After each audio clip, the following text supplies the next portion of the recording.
Hi guys, कैसे हो आप सब।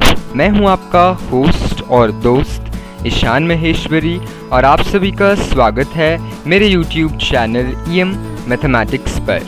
तो आज के इस वीडियो लेक्चर में हम क्लास 9th सीबीएसई केमिस्ट्री का चैप्टर नंबर 1 मैटर इन आवर सराउंडिंग्स का लेक्चर नंबर 12 लेकर आए हैं, जिसमें हम आपकी एनसीईआरटी टेक्स्ट बुक के पेज नंबर 6 पे प्रेजेंट ब्लू इंक क्वेश्चंस के सॉल्यूशंस को देखने वाले हैं। इस वीडियो को शुरू करने से पहले मैं आप सभी को बता देना चाहता हूं कि ये वीडियो जो है ये सॉलिड स्टेट, लिक्विड स्टेट और गैसियस स्टेट की प्रॉपर्टीज़ के ऊपर बेस्ड है। तो जिन लोगों को सॉलिड स्टेट, गैसियस स्टेट और लिक्विड स्टेट, ये तीनों स्टेट्स की प्रॉपर्टीज़ अच्छे से नहीं पता है, उस बच्चे को ब्लू इंक क्वेश्चंस को सॉल्व करने में मुश्किलें आने वाली हैं, क्योंकि इनमें से मोस्ट ऑफ द क्वेश्चंस जो हैं वो उन स्टेट्स की जो प्रॉपर्टीज़ हैं उनके ऊपर बेस्ड हैं। तो जिन लोगों ने वो स्टेट्स या उनकी प्रॉपर्टीज़ अच्छे से नहीं पढ़ी हैं तो वो पहले पढ़ कर आएँ। जिनको नहीं समझ आई हैं वो हमारे चैनल ईएम मैथमेटिक्स के ऊपर सर्च करें। हर एक स्टेट के ऊपर जो है एक सेपरेट लेक्चर बनाया गया है, जिसके ऊपर सारे आपके एनसीईआरटी के टॉपिक्स विद इम्पॉर्टेंट पॉइंट्स जो हैं कवर किए गए हैं।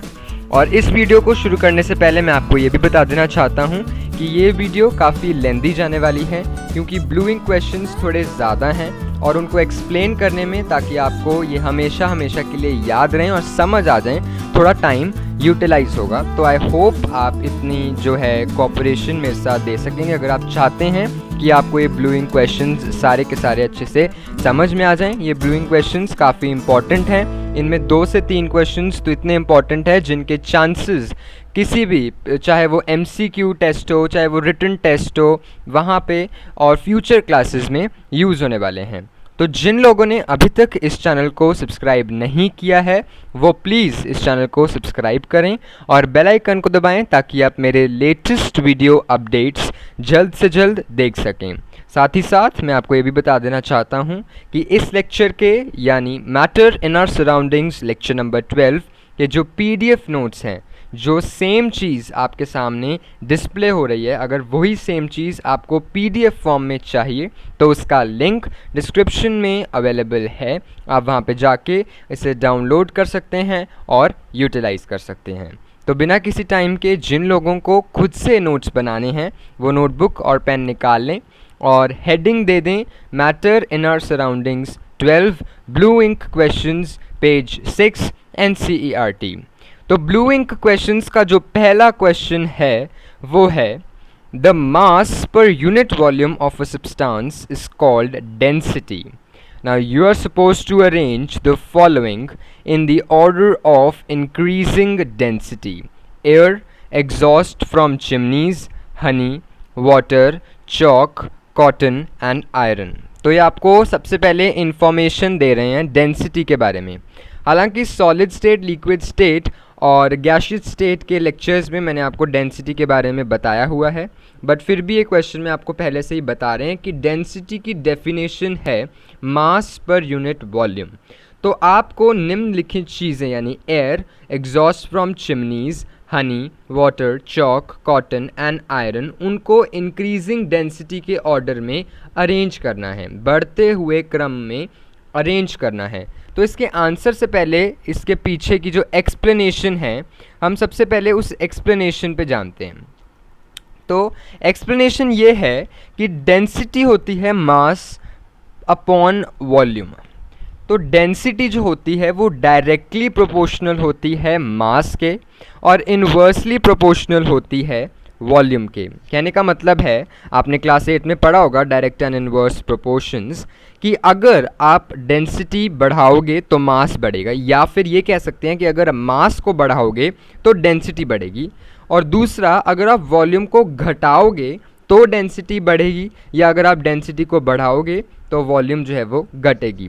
तो आपको इन शॉर्ट जो चीज़ें सामने आपके दी हुई हैं उनके मास और उनके वॉल्यूम के बेसिस पे उनकी डेंसिटी के बारे में अंदाज़ा लगाना है। तो इसका आंसर है सबसे पहले एयर, जिसकी सबसे कम डेंसिटी है, फिर एग्जॉस्ट फ्रॉम चिमनीज़, फिर कॉटन, फिर वाटर, फिर हनी, फिर चॉक और फिर आयरन। ये है इनका इंक्रीजिंग ऑर्डर, मतलब सबसे कम डेंसिटी एयर की है तो सबसे ज़्यादा डेंसिटी आयरन की है।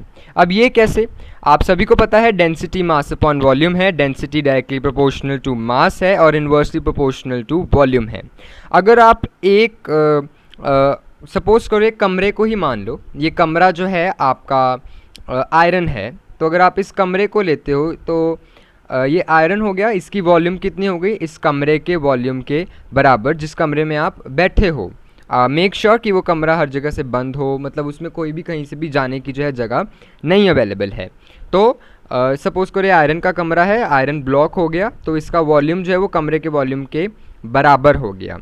तो अब एयर अगर आप लो तो इस कमरे में कितनी ही ज़्यादा एयर हो सकती है आपकी मर्ज़ी अनुसार, या तो बिल्कुल एयर ना हो, या थोड़ी सी हवा हो, या बहुत ज़्यादा हवा हो। जितनी हवा आपने इसमें डालनी है डाल सकते हो, क्योंकि कमरा तो हर तरफ से बंद है।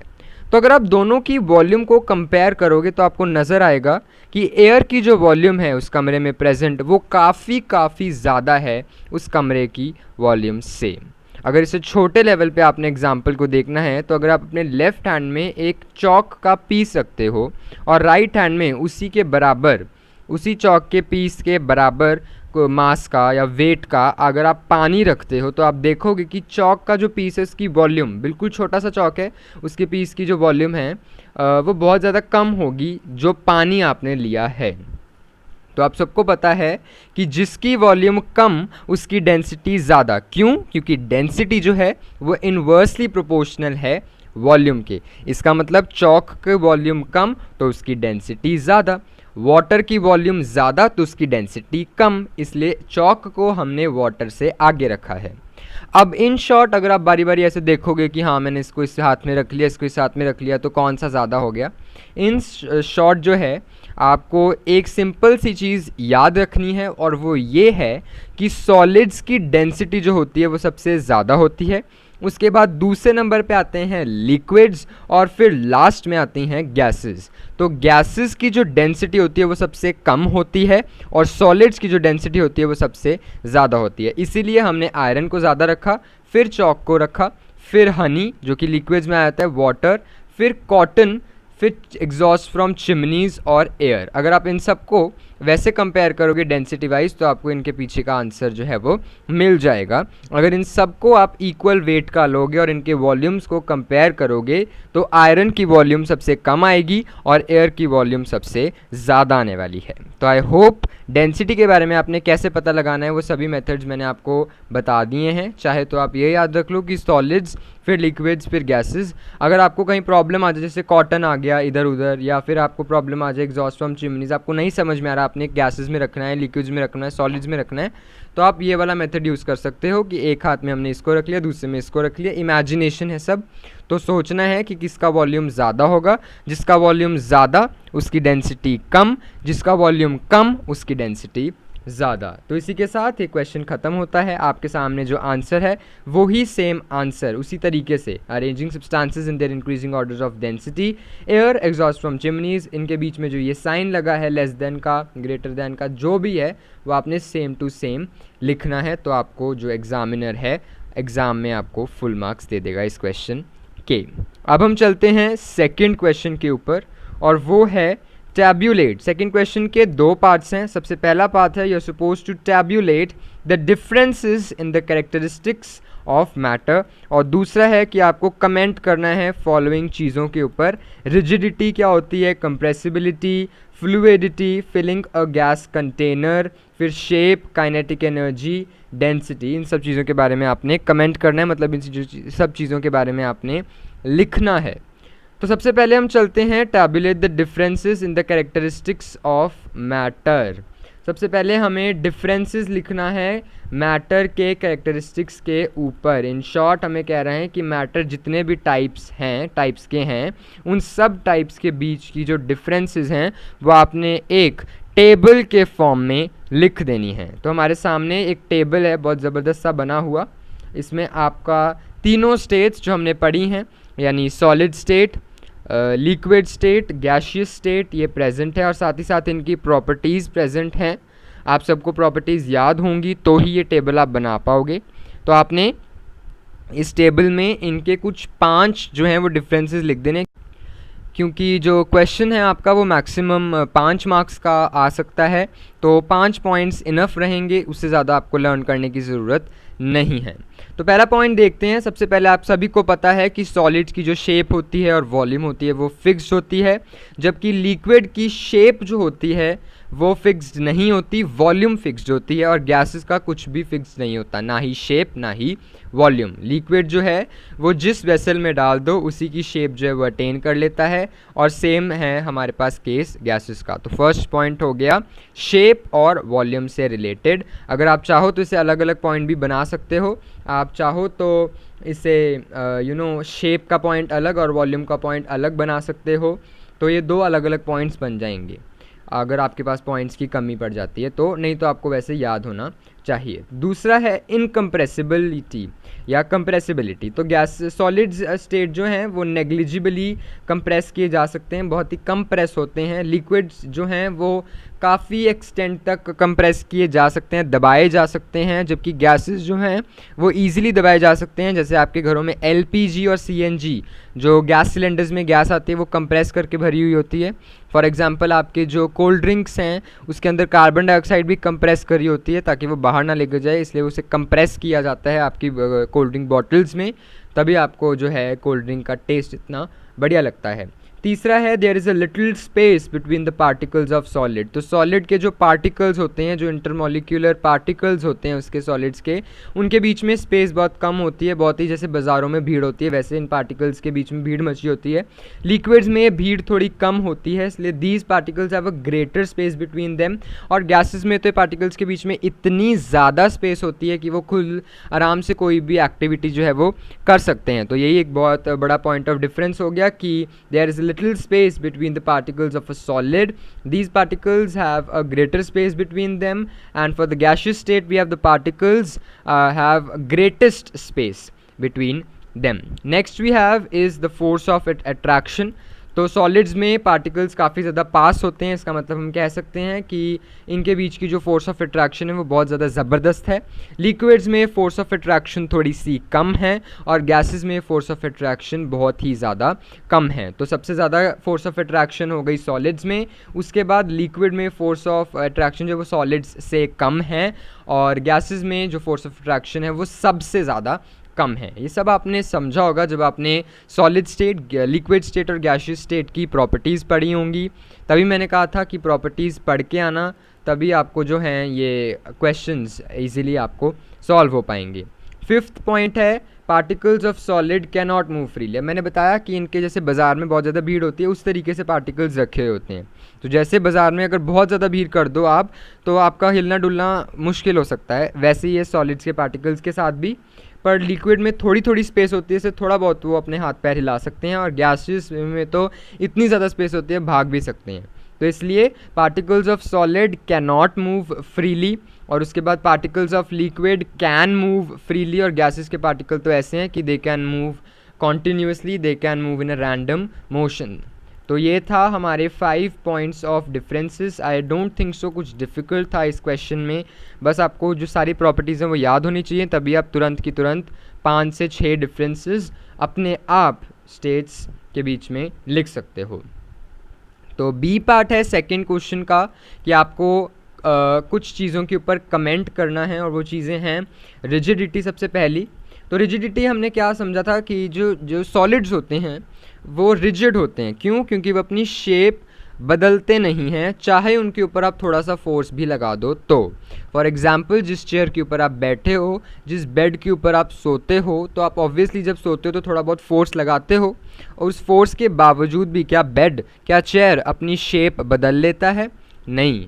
They do not change their shape easily on application of external force। यही प्रॉपर्टी है जो बताती है कि सॉलिड्स जो हैं वो रिजिड हैं। इसी प्रॉपर्टी को कि वो अपनी शेप को मेंटेन करके रखें even if some external forces work is known as rigidity. So it is the property of matter to maintain its shape even if external forces work. And solids show this property. So it is the property of matter to maintain its shape even if external forces जो हैं वो apply किए गए हैं, और solids जो हैं वो रिजिडिटी की प्रॉपर्टी शो करते हैं. तो आपने अगर क्वेश्चन में आ जाए कि व्हाट इज रिजिडिटी, तो आपने यही सेम लाइन लिख देनी है, एकदम सेम टू सेम. नेक्स्ट है कंप्रेसिबिलिटी. कंप्रेसिबिलिटी है जैसे आप किसी बॉक्स को दबा रहे हो. फॉर एग्जांपल आप किसी भी बॉक्स को आपके सामने पड़ा हो, कोई भी चीज़ उसको दबाने की कोशिश कर रहे हो, अगर वो दब जाता है तो उसे हम कहेंगे कि वो कंप्रेसिबल है. पर अगर वो नहीं दबता तो उसे हम कहेंगे कि वो इनकम्प्रेसिबल है, यानी उसकी कंप्रेसिबिलिटी कम है. फॉर एग्जाम्पल सॉलिड्स ले लो आप, किसी भी सॉलिड को, कुर्सी हो, चाहे वो आपका लैपटॉप हो, पेन हो, इसे दबाने की कोशिश करो तो वो नहीं दबने वाला. क्या वो दबेगा?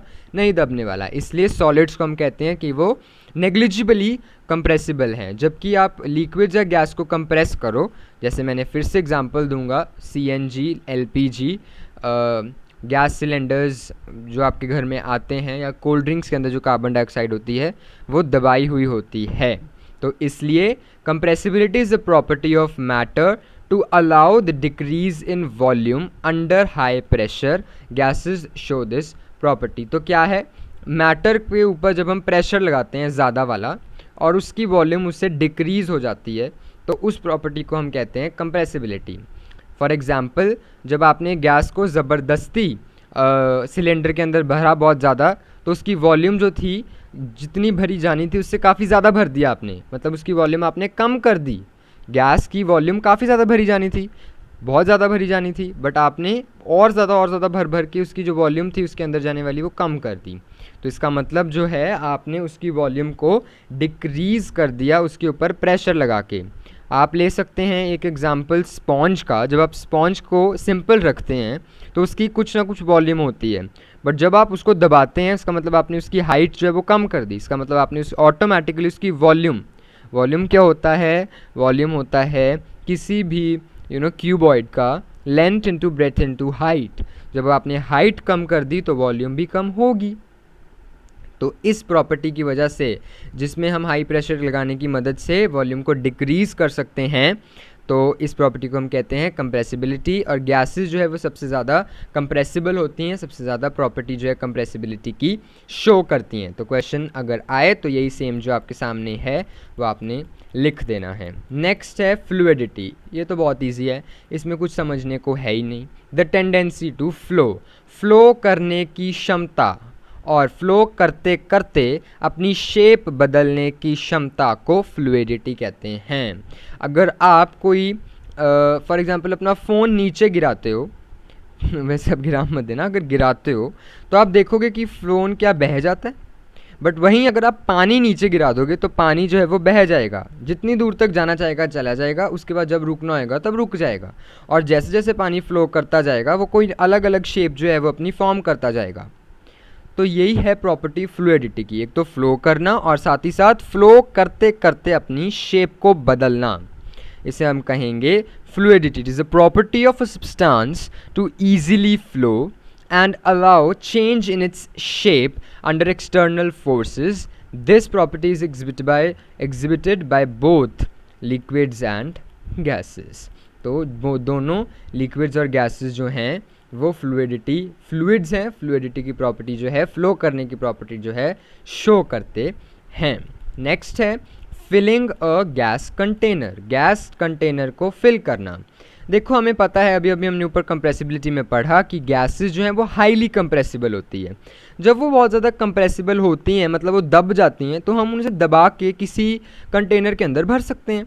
तो gases can be compressed easily and hence they can be filled with a vessel at high pressure. This property of gases, यही प्रॉपर्टी गैसेस की, ये कंप्रेसिबिलिटी की प्रॉपर्टी गैसेस की अलाउ करती है, इतनी कन्वीनियंट बनाती है गैसेस को कि वो छोटे से छोटे कंटेनर या किसी बड़े सिलेंडर के अंदर भरी जा सके. जैसे आपकी, फिर से रिपीट करूँगा, कोल्ड ड्रिंक्स की बॉटल में जो छोटी सी बॉटल होती है उसमें गैस को कंप्रेस किया जाता है, तो दबाया जाता है। यही प्रॉपर्टी होती है फिलिंग अ गैस कंटेनर। ये कंप्रेसिबिलिटी गैस की जो है यही मदद करती है उसको फिल करने में किसी भी स्मॉल कंटेनर या सिलेंडर में। And that also in a large volume, so it is very easy to transport from one place to another, example CNG। तो फिर से जैसे आपके घरों में जो गैस सिलेंडर्स आते हैं, इतना बड़ा सिलेंडर है, उसमें बहुत सारी गैस, आपका एक सिलेंडर मिनिमम 15 to 20 डेज चल जाता है। तो आप सोचोगे कि इतना सा सिलेंडर है, उसमें इतनी सारी गैस है कि वो 15 से 20 डेज तक चलती है जब आपके घर में फूड कुक होता है। तो आप अपने आप समझ सकते हो कि जो गैस है वो कंप्रेसिबिलिटी के साथ साथ बहुत ही ज़्यादा लार्ज वॉल्यूम में भरी गई है और इजीली ट्रांसपोर्ट की जा सकती है। तो ये है फिलिंग इन गैस कंटेनर। वैसे एकदम सेंसलेस था ये, इसमें कुछ भी पूछा नहीं जाने वाला फिलिंग इन गैस कंटेनर में। बस आपको गैसेस के कंप्रेसिबिलिटी की, CNG, LPG, इन सब के बारे में पता होना चाहिए, इनकी फुल फॉर्म्स। नेक्स्ट है शेप। अब ये भी कुछ सेंसलेस है। शेप के बारे में क्या क्वेश्चन पूछेंगे, ये क्या होती है शेप? शेप हर एक मैटर की अपनी अपनी खुद होती है, वो डिपेंड करती है उनके लोकेशन ऑफ पार्टिकल्स में। अब सॉलिड्स के पार्टिकल्स जो बहुत पास पास होते हैं, वो ऐसे लोकेटेड होते हैं एकदम एक दूसरे से चिपक चिपक के, इसलिए उनको वो सॉलिड शेप मिल जाती है। अब आप देख लो, अगर आपके सामने पेन है तो पेन के पार्टिकल जैसे सिलेंड्रिकल फॉर्म में लोकेट किए गए हैं, किए क्या गए हैं, ऑटोमेटिकली है, गॉड मेड है, तो इसलिए उनको सॉलिड शेप मिल गई। लिक्विड के पार्टिकल थोड़े दूर दूर हैं, अपनी मर्जी से इधर उधर फैले हुए हैं, इसलिए जिस कंटेनर में डाला वो उसी की शेप ले लेते हैं।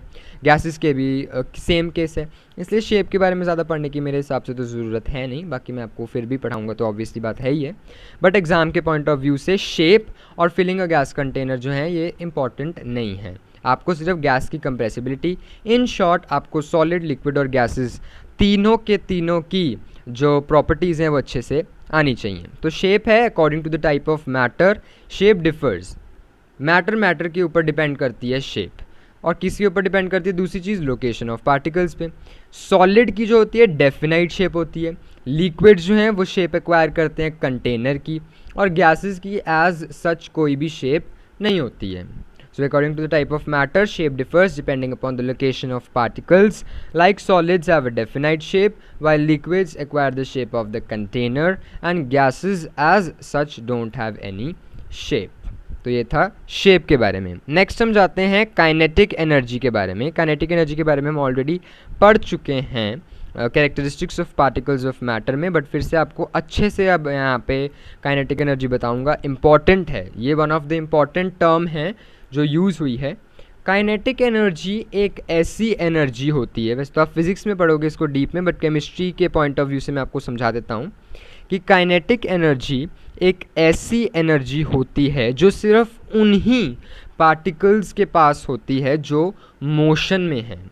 जो पार्टिकल्स चल फिर रहे हैं, सिर्फ उन्हीं पार्टिकल्स के पास एक ऐसी एनर्जी होती है जिस एनर्जी को हम कहते हैं काइनेटिक एनर्जी। ये है डेफिनेशन।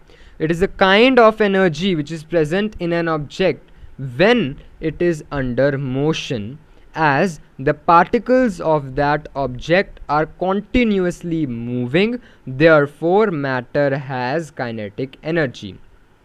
तो मैंने आपको बताया काइनेटिक एनर्जी उनके पास होती है जो मूव कर रहे होते हैं, और हमने कैरेक्टरिस्टिक पढ़ी थी मैटर की कि matter, particles of matter are continuously moving. इसका मतलब मैटर जो है उसके पार्टिकल्स के पास भी एक एनर्जी है जो है काइनेटिक एनर्जी। क्यों? क्योंकि मैटर के पार्टिकल्स जो हैं वो कॉन्टिन्यूसली मूव कर रहे हैं। जितनी ज़्यादा तेज़ मूवमेंट उतनी ज़्यादा होगी काइनेटिक एनर्जी। फिर से रिपीट करते हैं, काइनेटिक एनर्जी वो एनर्जी है जो सिर्फ उन्हीं पार्टिकल्स के पास प्रेजेंट होती है जो मूव कर रहे होते हैं। जितना ज़्यादा तेज़ मूव करेंगे उतनी ज़्यादा काइनेटिक एनर्जी। अब आप सभी को पता है गैसेस के पार्टिकल्स बहुत ज़बरदस्त तरीके से मूव करते हैं, इसलिए गैसेस के पास सबसे ज़्यादा काइनेटिक एनर्जी होती है। लिक्विड्स के थोड़े कम, और सॉलिड्स के पार्टिकल्स तो बहुत ही ना के बराबर मूव करते हैं, इसलिए ऑर्डर ऑफ काइनेटिक एनर्जी हो गया सॉलिड्स में सबसे कम, फिर लिक्विड्स में, और फिर गैसेस में। तो ये थी काइनेटिक एनर्जी, इंपॉर्टेंट टर्म है, आपको इसकी डेफिनेशन आनी चाहिए। अब डेंसिटी के बारे में तो हम ऊपर ही पढ़ के चुके हैं। डेंसिटी क्या है? डेंसिटी है mass per unit volume of a substance या मैटर। तो ये आपने अभी अभी ऊपर पढ़ा, डेंसिटी को कैसे डिफाइन किया जाता है, मास पर यूनिट वॉल्यूम। अब आप कहोगे क्यों है, तो ये क्यों का कोई आंसर नहीं है, ये डेफिनेशन है। आपका नाम ईशान क्यों है, मेरा नाम ईशान क्यों है, क्योंकि मेरे पेरेंट्स ने वो नाम रखा है। अब इसकी कोई डेफिनेशन नहीं है कि ये क्यों है भाई, तो बस वैसे ही डिफ़ाइन कर दिया गया है, जो है वो है। आपका नाम ये क्यों है, क्यों, क्योंकि आपके पेरेंट्स ने ऑलरेडी वो नाम आपको दे दिया है। वैसे डेंसिटी की डेफिनेशन क्यों है, क्योंकि साइंटिस्ट्स ने, जिन्होंने भी ये डिस्कवर किया, उन्होंने इसको नाम दे दिया कि ये मास पर यूनिट वॉल्यूम ही है। So mass per unit volume of a substance or matter is known as its density and density is mass per unit volume। फिर से बता दूं तो डेंसिटी डायरेक्टली प्रोपोर्शनल है मास के, मास बढ़ाओगे तो डेंसिटी बढ़ेगी, और डेंसिटी इन्वर्सली प्रोपोर्शनल है वॉल्यूम के, वॉल्यूम बढ़ाओगे तो डेंसिटी घटेगी। So that was all about the second question, a and b part. अब हम थोड़े इंटरेस्टिंग क्वेश्चंस के ऊपर आते हैं, जिनके पीछे के रीजंस हमें देने पड़ेंगे, गिव रीजंस वाले क्वेश्चन, और पक्का इनमें से एक ना एक तो ज़रूर आने वाला है। और मेरे हिसाब से इसमें से जो इम्पॉर्टेंट क्वेश्चन है वो है डी वाला इम्पॉर्टेंट क्वेश्चन है, और बी वाला इम्पॉर्टेंट क्वेश्चन है। बी और डी पार्ट जो है थर्ड वाले में वो इम्पॉर्टेंट है, पूछा जा सकता है। फर्स्ट पार्ट है a gas fills completely the vessel in which it is kept. जिस वेसल के अंदर आप गैस को रखते हैं तो गैस वो वेसल को पूरा का पूरा भर देती है। दूसरा है जो गैस है कंटेनर के अंदर प्रेजेंट, वो कंटेनर की वॉल्स जो हैं उसके ऊपर प्रेशर लगाती है। तीसरा, एक वुडन टेबल जो है उसे सॉलिड क्यों कहा जाता है। चौथा, हम अपना हाथ हवा में से इजीली निकाल सकते हैं, बट अगर आपको ये वुड के ब्लॉक के साथ करना है तो आपको एक कराटे एक्सपर्ट की ज़रूरत पड़ेगी। इन सब का रीजंस प्रॉपर्टीज़ में छुपा है। तो सबसे पहले पे चलते हैं, गैस फिल्स। इसका आंसर बाद में पढ़ेंगे, एक्सप्लेनेशन पहले पढ़ते हैं। तो आपको पता है गैसेस जो हैं उनके बीच के जो पार्टिकल्स, मतलब जिसके पार्टिकल्स हैं उनके बीच की स्पेस बहुत ज़्यादा है। इसका मतलब गैस अपनी मर्ज़ी अनुसार जितना मर्ज़ी चाहे उतना मर्ज़ी घूम सकते हैं। खुले कमरे की तरह वो प्रेजेंट, जैसे आप अपने घर में अकेले हो तो जितना मर्ज़ी चाहे जो कुछ चाहे आप कर सकते हो, जबकि वहाँ सॉलिड्स के पार्टिकल्स हैं जो बाज़ार के अंदर फंसे पड़े हैं, कुछ भी नहीं कर सकते, हिल भी नहीं सकते, जाम के अंदर अटके पड़े हैं। तो इसी तरह अगर आपको पूरे घर में छोड़ दिया जाए अकेला और आप बिल्कुल फ्री हो कुछ भी करने के लिए, तो आप उस पूरे घर को ऑक्यूपाई कर लोगे। जो करना चाहोगे आप उस पूरे घर में आप कर सकते हो। इन शॉर्ट, आपने उस पूरे घर को ऑक्यूपाई कर लिया। अब वो घर आपकी मर्ज़ी है, आपको कुछ मर्ज़ी करना है आपको कर लो। सेम यहाँ पे गैसेस का है, सेम यहाँ पे गैसेस का है। गैसेस के पास एक शक्ति है फ्री मूव करने की, उनकी ना कोई फिक्स्ड वॉल्यूम है ना कोई फिक्स्ड शेप है, जहाँ जाना है जो करना है कर सकती हैं गैसेस। तो ये इसी वजह से जो आपका फर्स्ट क्वेश्चन है कि a gas fills completely the vessel in which is kept, वो इसका रीज़न है, इसी वजह से। तो जिसमें रखोगे वो पूरा उसमें धूम धड़ाका मचाएगी गैस। तो सिंस द अट्रैक्टिव फोर्स, अब आंसर तो आप ऐसे लिखोगे कि हाँ अकेला छोड़ दिया गैस को, धूम धड़ाका मचाएगी। थोड़ा सेंसिबल इंग्लिश में आंसर देना पड़ेगा आपको, तो आप दोगे since the attractive force between particles of a gas is no, मतलब ये बोरिंग है लैंग्वेज, आपको इन शॉर्ट समझ आना चाहिए, तो आप खुद भी इंग्लिश में लिख सकते हो। तो since the attractive force between particles of a gas is negligible, extremely less, hence particles freely move, flow in all possible direction. As a result, gas fills completely the vessel in which it is kept. As a result, gas fills completely the vessel in which it is kept. Now we come to the second part, that is the B part of this question, कि pressure क्या लग रहा है walls के ऊपर। तो आपको अब इसकी एक्सप्लेनेशन भी पता चलेगी। अब फिर से मैंने बताया कि गैसेस जो हैं वो फ्रीली मूव कर सकती हैं, वो धूम धड़ाका मचाएंगी उसके अंदर कंटेनर के अंदर जिसमें भी उसको रखा है। फॉर एग्जांपल, अब आपको आपके कमरे में खुली छूट मिल गई है। आप सभी को पता है आप अपने कमरे में कितनी नीटनेस रखते होगे, बहुत ही ज़्यादा कम वो हैं लोग जो अपने रूम में बहुत ज़्यादा नीट एंड क्लीन तरीके से रखते होंगे, वरना आपने पूरा धूम धड़ाका मचाया हुआ है। जिनके पास पर्सनल रूम है, जो तो अपने पेरेंट्स के साथ रहते हैं उनके रूम में ही उनको तो फिर मम्मी के थप्पड़ पड़ते होंगे, वरना जिनके पास पर्सनल रूम है उनका काफ़ी हद तक चल जाता है, खुद धूम धड़ाका मचाते हैं, गंद मंद पूरा अच्छे से फैलाते हैं, वही गैस करती हैं। अब गैस के पास तो कोई रोकने वाला कोई है नहीं, उनके मम्मी पापा खुद कंटेनर में गैस पूरा धूम धड़ाका मचाती हैं और पूरा तबाही मचा देती हैं, उसके अंदर जो करना चाहती हैं करती हैं। सिमिलरली वो जो वॉल्स हैं कंटेनर की, उनके ऊपर भी प्रेशर लगाती हैं, टकराते हैं उसके पार्टिकल्स, इतनी फास्ट मूव कर रहे होते हैं, इतना इराटिक मोशन उनका चल रहा होता है, रैंडम मोशन चल रहा होता है कि वो पूरा धूम धड़ाका मचा देते हैं। तो आपको यहाँ पे समझने की ये ज़रूरत है कि the particles of a gas are moving continuously in different directions with different speeds. और दूसरी चीज़ आपको जो पढ़ने की ज़रूरत है वो है इराटिक मोशन। इराटिक मोशन एक ऐसा वर्ड है जिसका मतलब है अनप्रिडिक्टेबल मैनर, किसी भी रैंडम फॉर्म में मूव करना, इसे हम कहेंगे erratic motion. In an unpredictable manner it is known as erratic motion. अपनी मर्ज़ी अनुसार मोशन करना, अपनी मर्ज़ी अनुसार घूमना, इसे इराटिक मोशन कहते हैं। तो इसका आंसर अब इंग्लिश में दोबारा देखते हैं। Freely moving particles of gas hit the walls of its container continuously. तो जो गैस हैं बड़ी ज़्यादा एक्साइटेड हैं, अपना मस्त तरीके से घूम रही हैं, कॉन्टिन्यूसली मूव कर रही हैं, और मूव करते करते वो जिस कंटेनर में रखी हैं उसके दीवारों के साथ टकरा रही हैं। Therefore such random and erratic motion of gas particles, यही रैंडम और इधर उधर अनप्रिडिक्टेबल मैनर में भागते रहना, ऐसा मोशन जो है गैस पार्टिकल्स का, ये प्रेशर लगा देता है कंटेनर्स के वॉल्स के ऊपर। तो यही आपने लिखना है कि freely moving particles of gas hit the walls of the container continuously and randomly, therefore such random and erratic motion of gas particles exerts pressure on the walls of the container.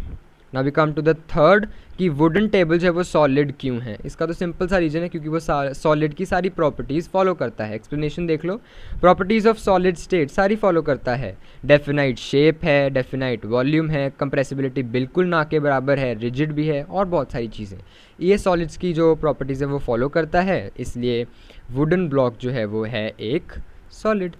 The wooden table particles are quite rigid, rigidity हमने पढ़ी थी ऊपर, have a fixed location and they possess a definite shape and volume.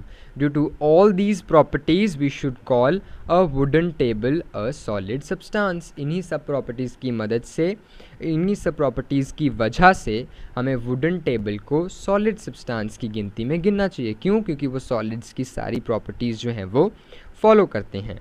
Last question जो थोड़ा important है और वो ये है कि कराटे एक्सपर्ट की ज़रूरत पड़ेगी आपको वुड के ब्लॉक को तोड़ने के लिए, बट जबकि एयर में से आप अपना हाथ इजीली निकाल सकते हो। तो इसकी एक्सप्लेनेशन बहुत ही ज़्यादा इंटरेस्टिंग है। ये जो ऊपर रेड कलर की आपको दिख रहे हैं ये पार्टिकल्स हैं सॉलिड के, इन शॉर्ट वुडन ब्लॉक के। तो आप देख सकते हो कि इन पार्टिकल्स के बीच का डिस्टेंस कितना कम है। क्या ये आसानी से मूव कर सकते हैं? आप सोचो अगर आप इनके थ्रू हाथ अगर डालना चाहोगे, इतने ज़्यादा एक दूसरे के पास से आ चुके हैं कि आपका हाथ निकलना भी बहुत ज़्यादा मुश्किल है। बहुत ज़्यादा ज़बरदस्त आपको इनके ऊपर जो है पार्टिकल्स के ऊपर फोर्स लगाना पड़ेगा यहाँ पे, तभी जाके जो है आपका हाथ इसके थ्रू जो है निकल सकता है। जबकि आप नीचे यहाँ देख सकते हो गैस को, गैस के पार्टिकल्स देख लो, लिक्विड के देख लो और सॉलिड्स के देख लो। अब गैस के पार्टिकल्स इतने आराम हैं कि आप अपना हाथ कैसे भी तरीके से जो है निकाल सकते हो। यही रीज़न है कि आप हवा में से हाथ ईजिली निकाल सकते हो, जबकि सॉलिड्स में से हाथ निकालना जो है वो बहुत ज़्यादा मुश्किल है। इसलिए आपको बहुत पावरफुल फोर्स लगानी पड़ेगी, जो कि एक कराटे एक्सपर्ट का काम है। So air is a mixture of gases and since particles of gas are far apart, तो इन्होंने कहा है कि एयर जो है वो गैस के मिक्सचर हैं और गैस के जो पार्टिकल्स हैं हम सबको पता है एक दूसरे से दूर दूर हैं, इसलिए सेम एयर भी एक गैस है तो वो भी ऐसा ही फॉलो करेगी। देयरफॉर हम अपना हाथ ईजिली मूव कर सकते हैं in air, yes, but a solid block of wood is hard and it's rigid that resists any change in location of its particle. इतना हार्ड है सॉलिड का ब्लॉक और उसके पार्टिकल्स अपनी लोकेशन चेंज ही नहीं करते, इतने पास चिपके हुए हैं, ऐसी भीड़ में फंसे हुए हैं, कहीं हिलने का उन्हें मौका ही नहीं है। इसलिए हमें एक कराटे एक्सपर्ट की ज़रूरत पड़ेगी in case of a solid block of would. तो ये सेम आंसर अगर आप लिख देते हैं 100% आपको फुल मार्क्स मिलने वाले हैं। आई होप आपको ये समझ में आया होगा। अब हम चलते हैं इन ब्लू इंक क्वेश्चंस के लास्ट क्वेश्चन के ऊपर, जो कि है इस लेक्चर का मेरे हिसाब से सबसे इम्पॉर्टेंट क्वेश्चन, जो कुछ फैक्ट जो है गलत प्रूव कर देगा। वो ये है, लिक्विड्स की जनरली लोअर डेंसिटी होती है सॉलिड से कंपेयर की जाए तो। मैंने आपको जब फर्स्ट क्वेश्चन आया था डेंसिटी वाला, तो सबसे पहले आपको बताया था कि सॉलिड्स की डेंसिटी सबसे ज़्यादा होती है, फिर आते हैं लिक्विड्स, फिर आते हैं गैस। इन्होंने अभी फर्स्ट लाइन यही लिखी है कि जनरली लिक्विड्स की जो डेंसिटी है वो कम होती है सॉलिड्स से। पर फिर आइस जो है वो वाटर के ऊपर फ्लोट क्यों करती है? देखो, जिसकी डेंसिटी ज़्यादा होगी उसका मास ज़्यादा होगा, और अगर उसका मास ज़्यादा होगा तो वो मतलब अंदर नीचे नीचे चला जाएगा। ऑब्वियस सी बात है ना। अगर आप जैसे आपने रखा एक पानी के अंदर आपने कोई डब्बा डालते हो, साबुन ही देख लो, साबुन गिर जाती है जब आपकी पानी की बाल्टी में, तो पानी जो साबुन है उसका मास ज़्यादा होता है। इन शॉर्ट आप कह सकते हो उसकी डेंसिटी ज़्यादा होती है, इसलिए साबुन जो है वो नीचे चली जाती है। भाई भारी होगी जितनी चीज़ तो नीचे नीचे जाएगी ना, थोड़ा ना हवा में उड़ने लगेगी। उसी तरीके से आइस भी सॉलिड है, तो उसको भी पानी के अंदर नीचे नीचे जाना चाहिए था, बट फिर वो पानी के ऊपर फ्लोट क्यों करती है? अब इसका रीज़न बताओ। तो ये क्वेश्चन जो है वो मेरे हिसाब से इस लेक्चर का सबसे इम्पॉर्टेंट क्वेश्चन है, और आप सभी को ये क्वेश्चन सबसे ज़्यादा अच्छे तरीके से आना चाहिए अपने एग्ज़ाम्स की रिवीजन करने से पहले। तो इसका रीज़न हम फाइंड आउट करते हैं, पर सबसे पहले इसकी एक्सप्लेनेशन को देखते हैं। तो देखो, ये लेफ़्ट साइड में जो आपके सामने बना हुआ है, ये हैं वाटर के पार्टिकल्स। वाटर के पार्टिकल्स इस तरीके से हैं, बट जबकि अगर आप आइस के पार्टिकल्स को देखो तो वो इस तरीके से हैं। क्या होता है, जब वाटर आइस में कन्वर्ट होता है तो उसके बीच की जो स्पेसेस हैं, ये स्पेस आप देख सकते हो, ये काफ़ी ज़्यादा बढ़ जाती हैं। देख सकते हो अब इतनी ज़्यादा स्पेस ही हुई पड़ी है, इतनी ज़्यादा स्पेस, तो ये स्पेसेस काफ़ी ज़्यादा बढ़ जाती हैं। अब आप देख सकते हो कि अब जब स्पेसेस बहुत ज़्यादा बढ़ जाएंगी तो वॉल्यूम भी बढ़ जाएगा। अब एक कमरा है, अगर आपने उसकी एक दीवार तोड़ के उसको और ज़्यादा लंबा कर दिया तो उस कमरे की वॉल्यूम भी बढ़ जाएगी। वॉल्यूम क्या होती है? Length into breadth into height. Length बढ़ा दिया तो वॉल्यूम भी बढ़ जाएगी। अब वॉल्यूम बढ़ जाएगी तो डेंसिटी कम हो जाएगी। यही सेम केस जो होता है वो आइस के साथ होता है।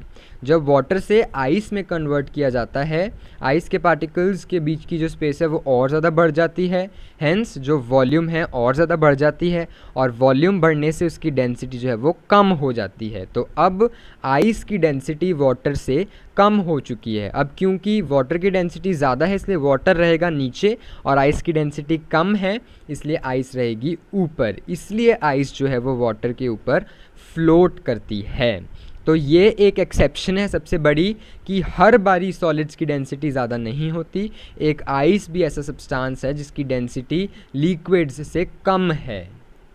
आई बात आपको समझ में? तो यही आंसर आपने ज़बरदस्त तरीके से याद करना है कि जब भी when water freeze to form ice some empty spaces are created, तो जो स्पेसेस हैं एम्प्टी वो क्रिएट की जाती हैं, जिसकी वजह से as a result volume increases for the same mass of water. अब पहले वाटर था, अब उसकी स्पेस और ज़्यादा इंक्रीज़ कर दी गई है पार्टिकल्स की, तो वाटर का जो वॉल्यूम था उससे ज़्यादा वॉल्यूम हो जाएगा आइस का। अब क्योंकि उससे ज़्यादा वॉल्यूम हो गया आइस का, इसलिए उसकी डेंसिटी क्या हो गई? ज़्यादा। अब वॉल्यूम क्या हो गई? ज़्यादा, तो डेंसिटी हो गई कम। क्यों? क्योंकि density is inversely proportional to volume. Volume अगर ज़्यादा हो गई है तो डेंसिटी कम हो जाएगी। In other words, mass per unit volume और density of ice is lower than that of water and hence ice floats on water. तो ये था बहुत इंपॉर्टेंट क्वेश्चन जिसमें हमें पता चला कि आइस जो है एक्चुअली में उसकी जो डेंसिटी है वो वाटर से कम है। तो इसलिए अब ये बहुत इंपॉर्टेंट क्वेश्चन है। आज के लेक्चर में हमने सारे ब्लू इंक क्वेश्चंस के आंसर जो हैं वो किल कर दिए हैं। आज के लेक्चर में बस इतना ही। पढ़ाई करते रहें, और अगर अभी तक आपने इस चैनल को सब्सक्राइब नहीं किया है तो प्लीज़ इस चैनल को सब्सक्राइब करें और बेल आइकन को दबाएं ताकि आप मेरे लेटेस्ट वीडियो अपडेट्स जल्द से जल्द देख सकें। साथ ही साथ अगर ये वीडियो आपको पसंद आती है तो इसे लाइक करें, शेयर करें अपने फ्रेंड्स, फेलोमेट्स और क्लासमेट्स के बीच में। और अगर कोई भी डाउट है इस वीडियो के रिगार्डिंग तो उसे कमेंट सेक्शन में ज़रूर मेंशन करें, मैं उस डाउट का सल्यूशन आपको ज़रूर दूंगा। एक बारी फिर से बता दूं तो ये जो सेम आपके सामने डिस्प्ले हो रहा है, अगर आपको ये PDF फॉर्म में चाहिए तो इसका लिंक डिस्क्रिप्शन में अवेलेबल है, वहाँ पे जाके आप इसे डाउनलोड कर सकते हैं और यूटिलाइज़ कर सकते हैं। आज के लेक्चर में बस इतना ही। यहाँ द स्टेट्स ऑफ मैटर का टॉपिक एब्सोल्युटली फिनिश होता है। पढ़ाई करते रहें। That's all we have for us today. Thank you and have a very nice day ahead.